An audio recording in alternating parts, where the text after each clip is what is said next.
talk around Mount Pleasant is about apartment moratorium. In this special edition of Quintin's Close-Ups, I speak exclusively with Town Council member Gary Santos. Gary, it is so good to see you again. Good to see you again, Quintin. I really appreciate this. Thanks, my pleasure. Yes, sir, anytime. You know, I want to finish the interview that I had last week with Mayor Page with you. Okay. And we basically talked about the apartment moratorium. As you know, she voted no, and actually she told me later this, quote, on apartment moratorium, quote, they're not seeking solutions, and I don't think that's our answer. As we sit here right now, what is your answer, Gary? My answer is I think it's needed, at least to slow it down. We hear from our citizens daily, whether it's through mail, whether it's through phone calls, whether it's bumping them into the grocery store. Right. People want to slow growth down. Yeah. And the first thing that we want to do is start with the apartment complexes, because there's a lot of apartments being built right now. Right. Even though we have implemented this moratorium, there's still over 2,000 apartments that can be built here. So what we're trying to do is we want to slow it down so that the infrastructure can catch up. Right. We want our roads and we want our schools to be able to catch up with this growth. You know, people come here for a reason. And you know, they come here because of our quality of life. And if we allow our municipality to become like every other municipality, which is congested roads, and then that quality of life is diminished for everybody.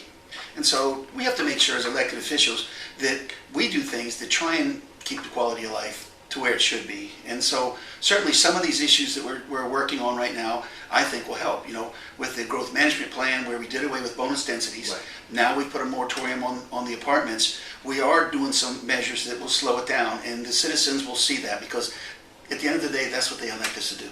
Save Shem Creek. Mayor Page told me this, a quote, saddened more than anything by the lawsuit. I understood their point of view. I didn't agree with them. I think they were wrong, and I think we would have won the lawsuit. Did you understand their point of view? Absolutely, I understood it well. I think that the parking garage, the way it was advertised to the public and the way it was done was wrong. I think it should have been a lot more transparent. I think had it been transparent at the very beginning, there could have been some other issues that might have come up that may have been, for instance, I always thought that the parking garage should be built one block off of Shem Creek. Okay. Let's preserve the most historic area of our town instead of putting a brand new, 55-foot building to the eave. So probably at the end of the day, it's going to be around 70 feet. But I think there were other places we could have put that.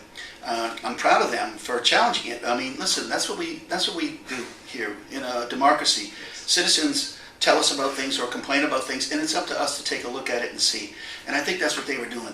They were looking at possibilities. We love Shem Creek. We all love Shem Creek.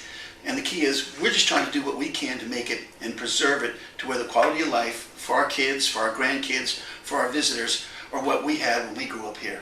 Yeah. And I don't think that was proper to build that building there. And I think we could have done a lot of other things that would have made Shem Creek and a lot more tourist friendly and keep the ambience the way it is, when I grew up here. Yes, indeed. Mayor Page also told me during my interview with her last Wednesday that basically the next conversation that the town will probably have with Save Shem Creek is this Shem Creek task force. When you hear that, what goes to your mind? I think it's a great idea. Yeah. Jim Owens, yes. Councilman Owens was the one that pushed that idea. I think it's a fantastic idea. I think you bring in some people from all different walks to take a look at it. You don't want just people from Shem Creek on it. You want people that can look, from the outside in and make recommendations on what we can do to even preserve it. Listen, the Convention and Visitors Bureau said the number one question asked when the people come in town and ask about Mount Pleasant is where's Shem Creek?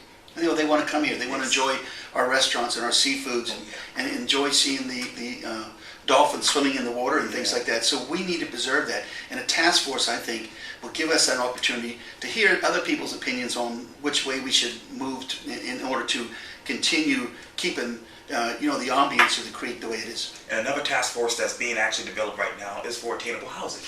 Attainable housing, yes. I see that. In fact, I was at the meeting the other day. Me and Councilman Gary were there. I was kind of disappointed last year when council voted to rezone the only property we have for affordable housing. I was the only vote against it because I think that we should have kept that piece of property zoned that way, because sooner or later a developer is going to come in and is going to be able to make it work. Yeah. We kept hearing from developer after developer, the numbers just don't match, I can't make it work, and I think that we could have found someone to do it. That would have given this committee that was just formed a great opportunity to start off with something a zoned piece of property that they could have worked on with developers to do this. But unfortunately now it's gone. Wow. So now they're having to go back to square one. So certainly I think, I certainly should support the committee. And like I said, I was there and spoke the other day at the committee.